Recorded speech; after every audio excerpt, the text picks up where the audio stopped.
राही पर जानलेवा हमला। दिवाकर की सनक ने पार की हदें। प्रेम ने अपनी जान पर खेलकर बचाया। दिवाकर की हैवानियत और पागलपन अब अपनी सारी हदों को पार कर चुका है, और जैसा कि शो में हम देख रहे हैं, राही के लिए ये वक्त किसी भयानक बुरे सपने से कम नहीं है। अनुपमा की कहानी में आज वो घड़ी आ गई है जब द्वारका की जमीन पर खून और आंसुओं का सैलाब एक साथ आने वाला है। दिवाकर, जो पिछले कई दिनों से राही के पीछे एक साई की तरह पड़ा हुआ था, आज उसने अपने इरादों को एक खौफनाक अंजाम देने का फैसला कर लिया है। ये सिर्फ एक किडनैपिंग या डराने धमकाने वाला ड्रामा नहीं है, बल्कि ये राही की जिंदगी और मौत का सवाल बन चुका है।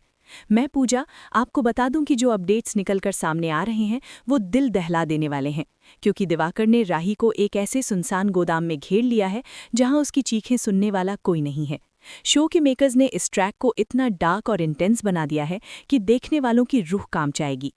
माहौल में एक अजीब सी खामोशी और पेट्रोल की तीखी बदबू फैली हुई है। राही, जो अपनी मां अनुपमा से नफरत करती है और खुद को बहुत स्ट्रांग दिखाती है, आज इस मुसीबत के सामने पूरी तरह टूट चुकी है। दिवाकर का असली चेहरा अब सामने आ चुका है। उसे ना तो पुलिस का डर है और न ही समाज का। उसके सिर पर सिर्फ राही को हासिल करने का, और अगर हासिल ना कर पाए तो उसे मिटा देने का एक सन की भूत सवार है। राही एक कोने में दुबकी हुई है, उसके हाथ पैर कांप रहे हैं और उसकी आंखों में वो पुराना आध्या वाला खौफ लौट आया है जो कभी बचपन में हुआ करता था। दिवाकर के हाथ में एक जलती हुई मशाल है और पूरे कमरे में ज्वलनशील पदार्थ बिखरा हुआ है। ये सीन इतना भयावह है कि आप महसूस कर सकते हैं कि राही के दिल की धड़कनें कितनी तेज हो चुकी हैं।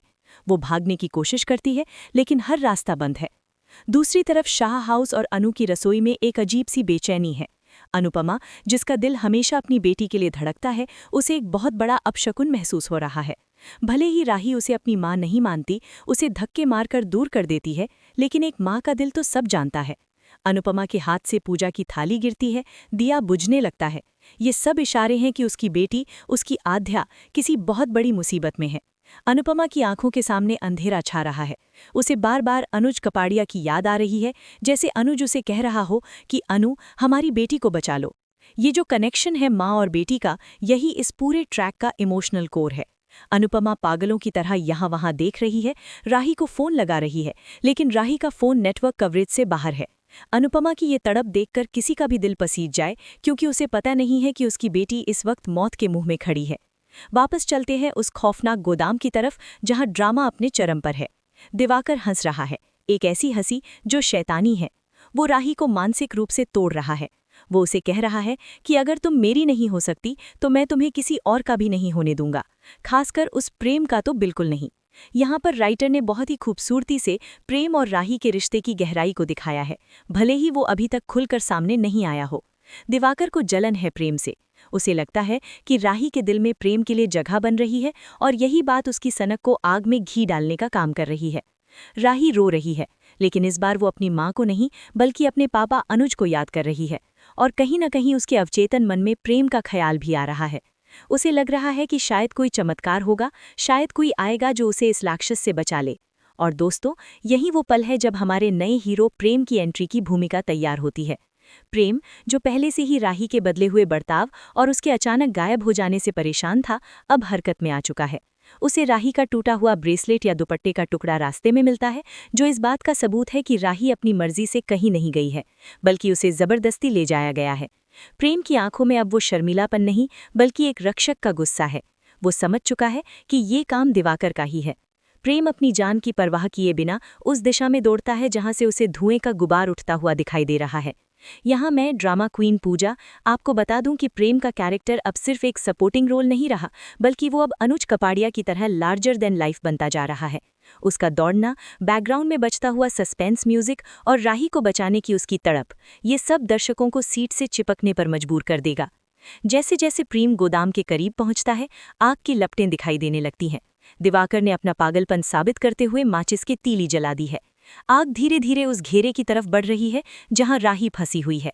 राही को अब अपनी मौत सामने दिखाई दे रही है। धुएं की वजह से उसका दम घुट रहा है, उसे खांसी आ रही है और उसकी आंखों से आंसू नहीं रुक रहे। वो चिल्लाने की कोशिश करती है, बचाओ, प्रेम, माँ। जी हाँ, सही सुना आपने। मौत के डर ने आखिरकार राही के होठों पर वो शब्द ला ही दिया जिसका इंतजार हम सालों से कर रहे थे, माँ। ये बहुत ही पावरफुल मोमेंट है। जब इंसान की जान पर बन आती है तो उसे सबसे पहले अपनी माँ ही याद आती है, चाहे कितनी भी नफरत क्यों ना हो। लेकिन क्या अनुपमा समय पर पहुंच पाएगी या फिर प्रेम को अकेले ही इस आग से लड़ना होगा? कहानी में ट्विस्ट ये है कि प्रेम वहां पहुंच तो जाता है, लेकिन अंदर का नजारा देखकर उसके भी होश उड़ जाते हैं। चारों तरफ आग है और बीच में दिवाकर राही का हाथ पकड़े उसे खींच रहा है। प्रेम बिना एक पल गंवाए अपनी जान की बाजी लगाकर उस जलते हुए गोदाम के अंदर छलांग लगा देता है। ये सीन पूरी तरह से फिल्मी और हाई वोल्टेज है। प्रेम की शर्ट में आग की चिंगारियां लग जाती हैं, लेकिन उसका ध्यान सिर्फ राही पर है। वो दिवाकर पर झपटता है। यहाँ एक जबरदस्त एक्शन सीक्वेंस देखने को मिलता है। प्रेम, जो अब तक शांत दिखता था, अब रौद्र रूप धारण कर चुका है। वो दिवाकर को राही से दूर धकेलता है और दोनों के बीच हाथापाई शुरू हो जाती है। राही, जो धुएं से बेहाल है, प्रेम को अपने खातिर लड़ते हुए देखती है। उसे यकीन नहीं होता कि कोई उसके लिए आग में कूद सकता है। ये वो पल है जहां राही के दिल में प्रेम के लिए इज्जत और शायद प्यार की पहली चिंगारी भड़कती है। लेकिन खतरा अभी टला नहीं है। दिवाकर के पास हथियार है और वो प्रेम पर पीछे से वार करने की कोशिश करता है। आग की लपटें तेज होती जा रही हैं और छत का एक हिस्सा गिरने ही वाला है। बाहर अनुपमा भी बेदहास हालत में उस लोकेशन पर पहुंच रही है, क्योंकि उसका मदर इंस्टिंक्ट उसे सही रास्ते पर ले आया है। अनुपमा दूर से ही आग देखती है और उसकी चीख निकल जाती है, आध्या। अब सवाल ये है कि क्या प्रेम राही को सुरक्षित बाहर निकाल पाएगा या फिर दिवाकर के साथ इस लड़ाई में उसे कोई गहरी चोट आएगी। मैं पूजा देख पा रही हूं कि आने वाले एपिसोड्स में राही का बर्ताव पूरी तरह बदलने वाला है। जब वो देखेगी कि जिस प्रेम को वो इग्नोर करती थी उसने उसके लिए मौत को गले लगा लिया, और जिस माँ को वो नफरत करती थी वो आग में कूदने को तैयार खड़ी है, तो उसका पत्थर दिल पिघलना लाजमी है। लेकिन अभी के लिए गोदाम के अंदर स्थिति बहुत नाजुक है। दिवाकर हार मानने को तैयार नहीं है। उसने प्रेम को घायल कर दिया है और राही को लेकर छत की तरफ भागने की कोशिश कर रहा है। प्रेम खून से लथपथ होने के बावजूद हार नहीं मानता। वो गिरता है, संभलता है और फिर खड़ा होता है। उसकी आंखों में एक ही जुनून है, राही को कुछ नहीं होने देना है।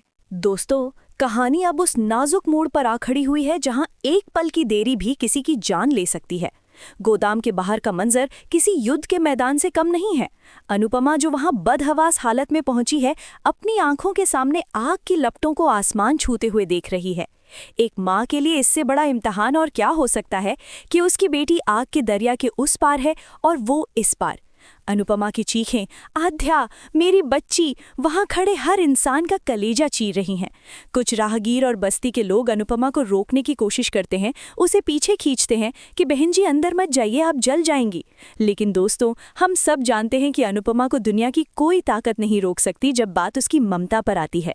अनुपमा उन लोगों को झटक देती है, उसकी साड़ी का पल्लू गिर जाता है, बाल बिखर जाते हैं, लेकिन उसकी नजरें सिर्फ उस जलते हुए दरवाजे पर टिकी हैं। वो अपनी जान की परवाह किए बिना पास पड़ी एक गीली बोरी उठाती है और आग के बीच कूदने के लिए तैयार हो जाती है।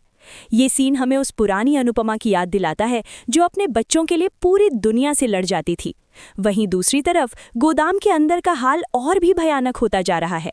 प्रेम और दिवाकर के बीच की लड़ाई अब खूनी हो चुकी है। प्रेम को काफी चोटें आई हैं, उसके माथे से खून बहकर उसकी आंखों में जा रहा है, जिससे उसे धुंधला दिखाई दे रहा है, लेकिन उसका हौसला अभी भी चट्टान की तरह मजबूत है। दिवाकर, जो अब समझ चुका है कि वो फंस गया है, अपनी आखिरी चाल चलता है। वो एक भारी जलती हुई लकड़ी प्रेम के सर पर मारने की कोशिश करता है, लेकिन यहाँ पर राही, जो अब तक डर के मारे कोने में दुबकी हुई थी, अपनी हिम्मत जुटाती है। वो प्रेम को बचाने के लिए चिल्लाती है, प्रेम पीछे देखो। राही की आवाज सुनकर प्रेम समय रहते झुक जाता है और वो वार खा ली जाता है, लेकिन इसी आपाधापी में छत का एक बड़ा हिस्सा टूटकर गिरने लगता है, ठीक राही के ऊपर। ये वो मोमेंट है जहां सबकी सांसें अटक जाएंगी। प्रेम एक सच्चे हीरो की तरह बिजली की रफ्तार से राही की तरफ छलांग लगाता है और उसे धकेलकर खुद उस गिरते हुए मलबे के नीचे आ जाता है। जी हाँ दोस्तों, आपने सही सुना, प्रेम ने राही को बचा लिया है, लेकिन वो खुद मलबे और आग के बीच फंस गया है। राही सुरक्षित कोने में जा गिरती है, लेकिन जब वो पलट कर देखती है तो उसके पैरों तले जमीन खिसक जाती है। प्रेम के पैर एक भारी बीम के नीचे दबे हुए हैं और वो दर्द से करहा रहा है। दिवाकर ये देख लेता है कि अब खेल खत्म होने वाला है और सायरन की आवाजें करीब आ रही हैं, तो वो वहां से पीछे के रास्ते से कायरों की तरह भाग निकलता है। अब गोदाम में सिर्फ आग है, धुआं है, घायल प्रेम है और डरी हुई राही। राही जो कल तक प्रेम को ताने मारती थी, आज उसकी हालत देखकर सुन्न पड़ गई है। वो घिसटते हुए प्रेम के पास जाती है। उसके हाथ कांप रहे हैं। वो कोशिश करती है उस बीम को हटाने की, लेकिन वो बहुत भारी है। यहाँ पर राही का ईगो, उसकी नफरत, सब कुछ आंसुओं में बह जाता है। वो रोते हुए प्रेम से कहती है, उठो प्रेम, प्लीज उठो, तुम ऐसे नहीं कर सकते। तभी धुएं के गुबार को चीरते हुए वहां अनुपमा की एंट्री होती है। अनुपमा को अंदर आता देख राही एक पल के लिए चौंक जाती है। आज पहली बार उसे अनुपमा को देखकर गुस्सा नहीं बल्कि राहत महसूस होती है। अनुपमा प्रेम और राही की हालत देखती है और बिना कोई सवाल किए अपनी पूरी ताकत लगा देती है। दोस्तों, ये सीन बहुत ही सिंबॉलिक है। एक तरफ राही, एक तरफ अनुपमा, दोनों मिलकर उस इंसान को बचाने की कोशिश कर रहे हैं जो उनके बीच की कड़ी है। माँ और बेटी जो एक दूसरे से बात करना पसंद नहीं करते, आज एक मकसद के लिए साथ आ गए हैं। अनुपमा और राही मिलकर पूरी जान लगाकर उस बीम को थोड़ा हिलाते हैं और प्रेम को आज़ाद कराते हैं। प्रेम लगभग बेहोश हो चुका है। अनुपमा उसे सहारा देती है, बेटा आंखें खुली रखो, हम बाहर जा रहे हैं। तीनों जैसे तैसे लड़खड़ाते हुए, खांसते हुए गोदाम से बाहर निकलते हैं। जैसे ही वो बाहर खुली हवा में आते हैं, पीछे एक जोरदार धमाका होता है और पूरा गोदाम भर भरा कर गिर जाता है। यानी कि अगर 1 सेकंड की भी देरी होती तो शो की कहानी यहीं खत्म हो सकती थी। बाहर आते ही प्रेम, जो अब तक सिर्फ इच्छा शक्ति के दम पर खड़ा था, जमीन पर गिर पड़ता है। राही चीख पड़ती है और प्रेम का सिर अपनी गोद में रख लेती है। डॉक्टर, एम्बुलेंस, राही पागलों की तरह चिल्ला रही है। अनुपमा अपनी साड़ी फाड़कर प्रेम के बहते खून को रोकने की कोशिश कर रही है। यहाँ मैं ड्रामा क्वीन पूजा आपको एक बहुत ही बारीक डिटेल बताना चाहूंगी जो शो में आगे बहुत बड़ा रोल प्ले करेगी। राही का ध्यान पूरी तरह प्रेम पर है। उसने अनुपमा की तरफ देखा भी नहीं है, लेकिन अनुपमा की नजरें अपनी बेटी पर है। वो देख रही हैं कि उनकी कठोर बेटी के अंदर अभी भी भावनाएं जिंदा हैं। राही का रोना और प्रेम के लिए तड़पना अनुपमा को एक नई उम्मीद दे रहा है कि शायद प्रेम ही वो जरिया है जिससे उसकी बेटी उसे वापस मिल सकती है। एम्बुलेंस आती है और स्ट्रेचर पर प्रेम को लेटाया जाता है। राही उसका हाथ छोड़ने को तैयार नहीं है। वो जिद करती है कि वो भी साथ जाएगी। अनुपमा भी एम्बुलेंस में बैठती है। एम्बुलेंस का सायरन गूंजता है और हॉस्पिटल की तरफ दौड़ पड़ता है। एम्बुलेंस के अंदर का सीन बहुत इमोशनल है। प्रेम बेहोशी की हालत में कुछ बुदबुदा रहा है, शायद राही तुम ठीक हो। ये सुनकर राही का दिल पसीज जाता है। वो सोचती है कि ये लड़का जिसे मैं इतना बुरा भला कहती थी, अपनी जान पर खेलकर मुझे बचा लाया। उसे अपने किए पर पछतावा होने लगता है। अनुपमा चुपचाप एक कोने में बैठी सब देख रही है। उसकी आंखों से आंसू बह रहे हैं। वो भगवान से प्रार्थना कर रही है कि प्रेम को कुछ न हो, क्योंकि अगर प्रेम को कुछ हुआ तो राही खुद को कभी माफ नहीं कर पाएगी और शायद वो दोबारा कभी न संभल पाए। हॉस्पिटल पहुंचते ही डॉक्टर्स की टीम प्रेम को इमरजेंसी वार्ड में ले जाती है। पेशेंट की हालत बहुत क्रिटिकल है, बहुत खून बह चुका है। डॉक्टर का ये कहना राही के कानों में शीशे की तरह चुभता है। ऑपरेशन थिएटर के बाहर का वो लाल बल्ब जल जाता है जो किसी की भी धड़कनें बढ़ाने के लिए काफ़ी है। राही दीवार के सहारे जमीन पर बैठ जाती है। उसका चेहरा आंसुओं और धुएं की कालिक से सना हुआ है। वो पूरी तरह से टूट चुकी है।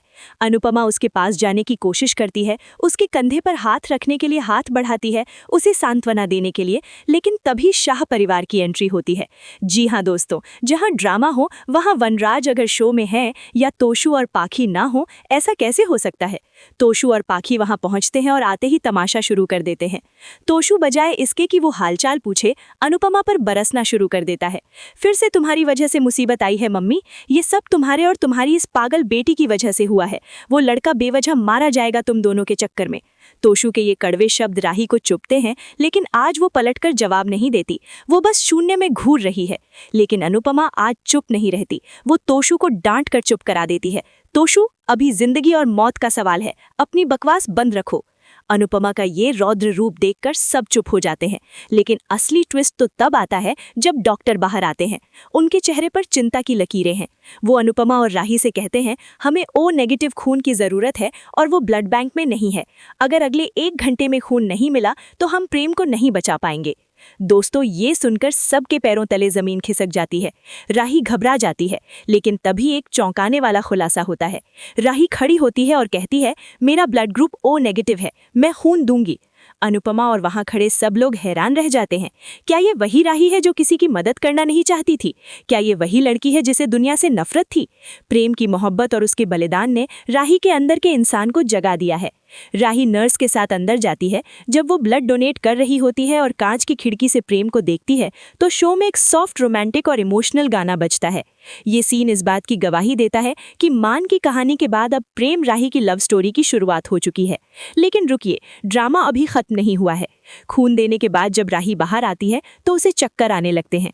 अनुपमा उसे संभालती है और इस बार राही उसे झटका देकर दूर नहीं करती, वो अनुपमा के कंधे पर सर रखकर रोने लगती है। ये एक बहुत ही नाजुक पल है, माँ बेटी के पुनर्मिलन की पहली सीढ़ी। अनुपमा अपनी बेटी के बालों को सहलाती है, उसे तसल्ली देती है। लेकिन तभी वहाँ पुलिस इंस्पेक्टर आते हैं और उनके साथ जो खबर आती है वो शो की कहानी को पूरी तरह पलट कर रख देगी। पुलिस कहती है, मिसेज अनुपमा, हमने आग लगाने वाले की तलाश शुरू कर दी है, लेकिन हमें घटनास्थल से एक सुराग मिला है जो इशारा करता है कि ये काम सिर्फ उस स्टॉकर का नहीं था, बल्कि उसे किसी ने उकसाया था या मदद की थी। और कैमरे का फोकस घूमता है पाखी या तोशु के चेहरे पर, जिनके पसीने छूट रहे हैं। क्या शाह परिवार का कोई सदस्य राही को डराने के लिए दिवाकर का इस्तेमाल कर रहा था? ये राज आने वाले एपिसोड्स में बड़ा धमाका करेगा। फिलहाल ऑपरेशन थिएटर की लाइट बंद होती है, डॉक्टर बाहर आते हैं। राही और अनुपमा दौड़कर उनके पास जाते हैं। डॉक्टर, प्रेम ठीक तो है ना? राही की आवाज में कंपन है। डॉक्टर अपनी मास्क हटाते हैं, गहरी सांस लेते हैं और कहते हैं, हमने पूरी कोशिश की, लेकिन हॉस्पिटल का वो ठंडा गलियारा खामोश हो जाता है जब डॉक्टर अपनी बात पूरी करते हैं। डॉक्टर की आंखों में थकान है, लेकिन आवाज में एक उम्मीद। वो कहते हैं, हमने अपनी पूरी कोशिश की और उसका असर हुआ। प्रेम अब खतरे से बाहर है। ये सुनते ही राही के मुंह से एक सिसकी निकलती है, जैसे बरसों से रुका हुआ कोई बांध टूट गया हो। लेकिन डॉक्टर अपनी बात जारी रखते हुए कहते हैं, मगर सर पर गहरी चोट लगने की वजह से वो अभी होश में नहीं आए हैं। अगले 24 घंटे बहुत क्रिटिकल हैं। अगर उन्हें होश नहीं आया तो वो कोमा में जा सकते हैं। खुशी का वो पल एक बार फिर डर में बदल जाता है। प्रेम बच तो गया है, लेकिन वो इस गहरी नींद में जा सकता है जहां से लौटना मुश्किल होता है।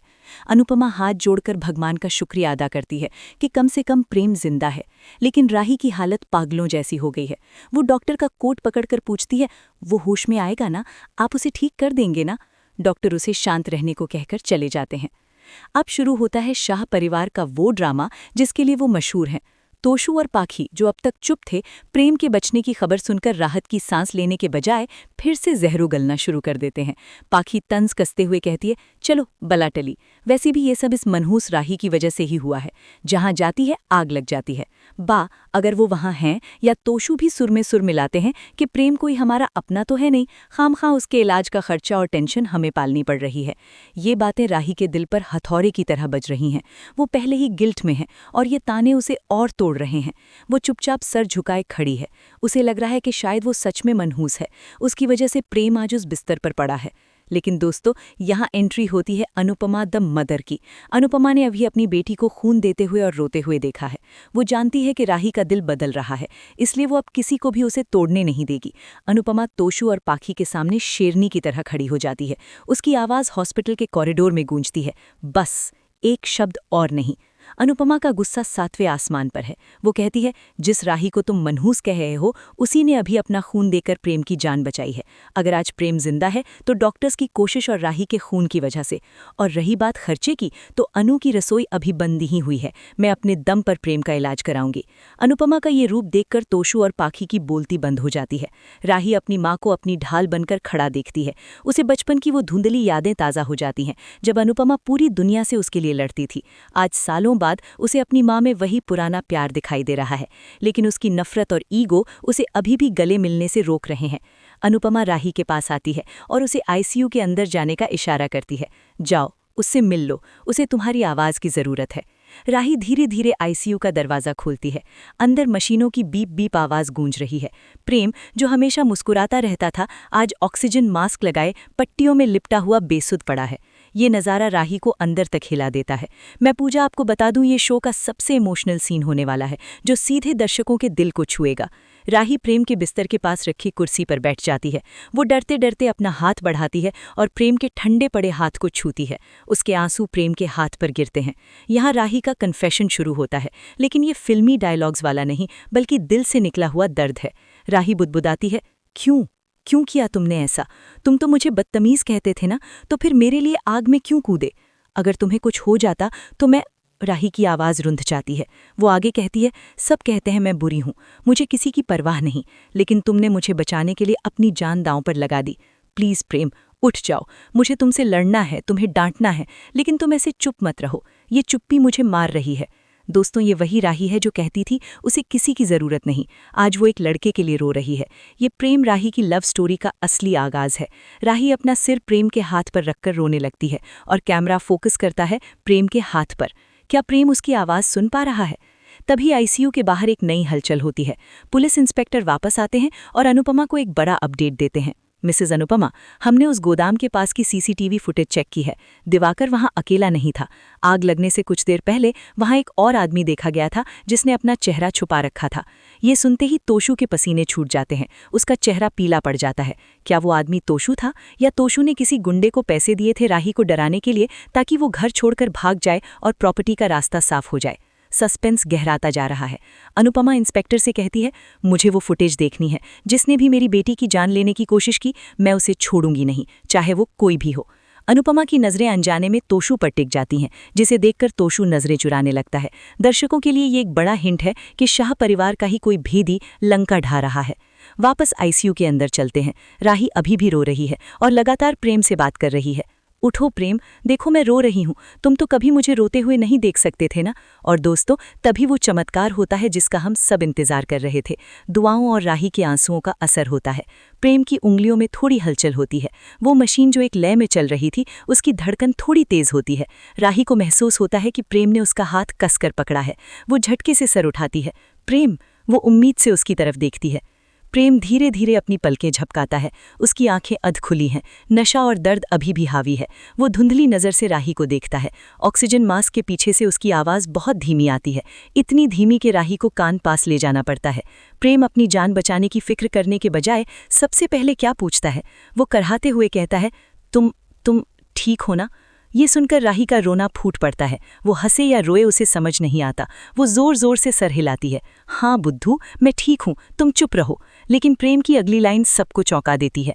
वो राही का हाथ नहीं छोड़ता, बल्कि अपनी बची कुची ताकत से उसे पकड़े रहता है और फिर कुछ ऐसा बुदबुदाता है जो बाहर खड़ी अनुपमा भी सुन लेती है, क्योंकि वो कांच से देख रही थी और अंदर आ रही थी। प्रेम बेहोशी में कहता है, मैं तुम्हें कभी खोने नहीं दूंगा राही। और फिर से उसकी आंखें बंद होने लगती हैं। लेकिन इस बार वो कोमा में नहीं, बल्कि सुकून की नींद में जा रहा है। डॉक्टर दौड़कर अंदर आते हैं और चेकअप करते हैं। ही इज़ बैक, इन्हें होश आ गया है, खतरा टल गया है। राही के चेहरे पर जो मुस्कान आती है वो करोड़ों की है। अनुपमा भी राहत की सांस लेती है और अपनी बेटी के खिले हुए चेहरे को देखती है। उसे समझ आ जाता है कि उसकी बेटी को उसका जीवन साथी मिल गया है, उसका रक्षक मिल गया है। लेकिन जैसे ही अनुपमा कमरे में घुसती है, राही का बर्ताव फिर से बदल जाता है। वो तुरंत प्रेम का हाथ छोड़ देती है और अपने आंसू पोंछ लेती है। वो अपनी माँ के सामने कमज़ोर नहीं दिखना चाहती। वो अनुपमा से कहती है, वो होश में आ गया, अब मैं जा रही हूँ। और वो वहाँ से भागने की कोशिश करती है, लेकिन अनुपमा उसका हाथ पकड़ लेती है। कहाँ जा रही हो? भागो मत आद्या, अपने आंसुओं से, अपने जज्बातों से और अपनी माँ से। राही रुक जाती है। कमरे में सन्नाटा है, सिर्फ प्रेम की सांसों की आवाज़ आ रही है। क्या आज राही अनुपमा के गले लगेगी, या फिर पाखी और तोशू आकर इस मोमेंट को ख़राब कर देंगे? मैं पूजा आपको बता दूं कि अगले एपिसोड में एक बहुत बड़ा ट्विस्ट आने वाला है। प्रेम को होश तो आ गया है, लेकिन पुलिस की जांच अब शाह परिवार की चौखट तक पहुंचने वाली है। और दिवाकर, जो भाग गया था, वो अभी भी आज़ाद है और अब वो और भी खूंखार होकर लौटेगा। दोस्तों, हॉस्पिटल के उस कमरे में सन्नाटा तो है, लेकिन तूफान अभी थमा नहीं है। अनुपमा ने राही का हाथ पकड़ रखा है। ये वो पल है जिसका इंतजार हम न जानी कब से कर रहे थे। राही की आंखों में अभी भी आंसू है, लेकिन उसकी जिद और उसका ईगो उसे अपनी माँ के गले लगने से रोक रहा है। अनुपमा बड़े प्यार से कहती है, आद्या, भागना बंद करो। प्रेम ने आज साबित कर दिया है कि वो तुम्हें खोना नहीं चाहता, और मैं तो तुम्हें कभी खोना ही नहीं चाहती थी। राही की पकड़ ढीली पड़ने लगती है। वो पलटने ही वाली होती है, शायद अनुपमा को माँ कहने ही वाली होती है, कि तभी दरवाजे पर एक और धमाकेदार एंट्री होती है, जो इस बनते हुए रिश्ते में फिर से दरार डाल देगी। दरवाज़ा जोर से खुलता है और वहां खड़ी है प्रेरणा। जी हाँ दोस्तों, शो में इस नई लड़की की एंट्री ने सब कुछ हिला कर रख दिया है। प्रेरणा, जो दिखने में मॉडर्न है और जिसका रवैया ऐसा है जैसे पूरी दुनिया उसकी हो, वो बदहवास होकर अंदर आती है। वो ना अनुपमा को देखती है न राही को। वो सीधा दौड़कर प्रेम के बिस्तर के पास जाती है और उसका हाथ पकड़ लेती है। ओह माय गॉड, प्रेम, तुम्हें क्या हो गया? प्रेरणा का ये हक जताना राही को एक झटके में उस इमोशनल दुनिया से बाहर खींच लाता है। राही, जो अभी अभी प्रेम के लिए अपने प्यार को महसूस कर रही थी, अचानक खुद को साइडलाइन महसूस करती है। उसे जलन होने लगती है। वो सोचती है, ये लड़की कौन है और इसका प्रेम पर इतना हक क्यों है? अनुपमा भी हैरान है। वो पूछती है, बेटा आप कौन? प्रेरणा पलटती है और एक अजीब सी मुस्कान के साथ कहती है, मैं प्रेम की बहुत खास दोस्त हूँ। हम बचपन से एक दूसरे को जानते हैं। ये सुनते ही राही का चेहरा उतर जाता है। अभी कुछ देर पहले जो प्रेम कह रहा था, मैं तुम्हें खोना नहीं दूंगा राही, अब उसके पास कोई और लड़की खड़ी है। राही का पुराना इनसिक्योरिटी वाला ड्रामा फिर शुरू हो जाता है। उसे लगता है कि शायद प्रेम ने उससे झूठ बोला, शायद उसकी लाइफ में कोई और है। वो गुस्से में अनुपमा का हाथ झटक देती है और कमरे से बाहर निकल जाती है। अनुपमा उसे रोकने की कोशिश करती है, आध्या रुको, लेकिन राही नहीं रुकती। दोस्तों, ये शो का क्लासिक पैटर्न है। जैसे ही सब ठीक होने वाला होता है, कोई गलतफहमी दीवार बनकर खड़ी हो जाती है। हॉस्पिटल के कॉरिडोर में तोशु और पाखी अभी भी खड़े हैं। पुलिस वाले उनसे कुछ सवाल पूछ रहे हैं। इंस्पेक्टर तोशु से कड़ाई से पूछते हैं, मिस्टर परितोष, आपकी लोकेशन क्या थी जब गोदाम में आग लगी? तोशु हकलाने लगता है, मैं तो क्लाइंट मीटिंग में था। लेकिन पाखी का डरा हुआ चेहरा कुछ और ही कहानी बयां कर रहा है। तभी इंस्पेक्टर को एक फ़ोन आता है। फ़ोन रखने के बाद वो अनुपमा से कहते हैं, मिसेज अनुपमा, हमें गोदाम के पास से एक महंगी घड़ी मिली है जो शायद उस मददगार की है जिसने दिवाकर की हेल्प की थी। अनुपमा की नज़र सीधे तोशु की कलाई पर जाती है, जहां उसकी घड़ी गायब है। तोशु अपना हाथ पीछे छिपा लेता है। क्या अनुपमा अपने ही बेटे को जेल भिजवाएगी या फिर तोशु कोई नई कहानी गढ़ देगा? ये देखना बहुत दिलचस्प होगा। लेकिन असली धमाका तो अब होने वाला है। प्रेम को होश आ चुका है, लेकिन वो अभी भी कमजोर है। प्रेरणा उसे सूप पिला रही है और राही दूर खड़ी कांच से ये सब देख रही है। उसकी आंखों में आंसू और गुस्सा दोनों है। वो मन ही मन फैसला कर लेती है कि वो अब प्रेम और अनुपमा दोनों से दूर चली जाएगी। वो हॉस्पिटल से बाहर निकलने के लिए लिफ्ट की तरफ बढ़ती है, लेकिन नियति को कुछ और ही मंजूर है। लिफ्ट का दरवाजा खुलता है और वहां से एक वार्ड बॉय प्रेम का सामान यानी उसका वॉलेट, फोन और कपड़े लेकर आ रहा होता है। वो राही से टकरा जाता है और प्रेम का वॉलेट जमीन पर गिर जाता है। राही वॉलेट उठाने के लिए झुकती है। वॉलेट खुल जाता है और उसमें से कुछ गिरता है। राही उसे उठाती है और दोस्तों उसके पैरों तले जमीन खिसक जाती है। वो कोई साधारण फोटो नहीं है, वो एक फटी हुई पुरानी तस्वीर है जिसमें एक छोटा बच्चा, शायद प्रेम, एक बहुत ही अमीर और मशहूर आदमी के साथ खड़ा है। और वो आदमी कोई और नहीं बल्कि बिजनेस टाइकून पराग कोठारी है। या फिर कहानी के ट्विस्ट के हिसाब से वो आदमी अनुज कपाड़िया भी हो सकता है, जिसके साथ प्रेम का कोई पुराना कनेक्शन हो। राही के हाथ कांपने लगते हैं। प्रेम पराग कोठारी का बेटा या उसका रिश्तेदार? तो फिर वो अनु की रसोई में बावर्ची बनकर क्या कर रहा है? राही के दिमाग में हजारों सवाल घूमने लगते हैं। क्या प्रेम कोई जासूस है? क्या वो अनु की रसोई हड़पने आया है या फिर वो किसी बड़े मिशन पर है? राही को लगता है कि प्रेम ने उसे धोखा दिया है, अपनी पहचान छिपाई है। वो गुस्से में अनुपमा का हाथ झटक देती है और कमरे से बाहर निकल जाती है। अनुपमा उसे रोकने की कोशिश करती है, आध्या रुको, लेकिन राही नहीं रुकती। दोस्तों, ये शो का क्लासिक पैटर्न है। जैसे ही सब ठीक होने वाला होता है, कोई गलतफहमी दीवार बनकर खड़ी हो जाती है। तभी प्रेम को, जिसे शायद एहसास हो गया है कि उसका राज खुलने वाला है, लड़खड़ाते हुए अपने कमरे से बाहर आता है। प्रेरणा उसे सहारा दे रही है। प्रेम की नज़र अनुपमा और राही के हाथ में उस फोटो पर पड़ती है। उसका चेहरा पीला पड़ जाता है। अनुपमा उसकी आंखों में देखती है और पूछती है, प्रेम, ये सब क्या है? तुम कौन हो और तुम्हारी असली पहचान क्या है? प्रेम कुछ बोलने ही वाला होता है कि अचानक हॉस्पिटल की लाइट्स फ्लक्चुएट करने लगती है और राही के फोन पर एक वीडियो मैसेज आता है। मैसेज भेजने वाला कोई और नहीं, दिवाकर है। राही कांपते हाथों से वीडियो प्ले करती है। वीडियो में दिवाकर किसी अंधेरे कमरे में बैठा है। उसका चेहरा जला हुआ है आग की वजह से और वो हंस रहा है। राही डार्लिंग, तुम्हें लगा मैं मर गया या भाग गया? पिक्चर अभी बाकी है। मैंने सिर्फ एक ट्रेलर दिखाया था। अब जो होगा वो तुम सबकी रूह कंपा देगा।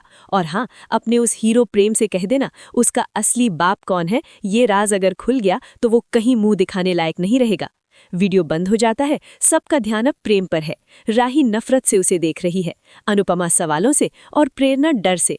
प्रेम अपनी आंखें बंद करता है और गहरी सांस लेता है, फिर अपनी आंखें खोलता है और एक ऐसा सच बोलता है जो सबको चौंका देता है। वो कहता है, हाँ, मैं झूठ बोल रहा था। मेरा नाम प्रेम है, लेकिन मैं अनाथ नहीं हूँ। मैं।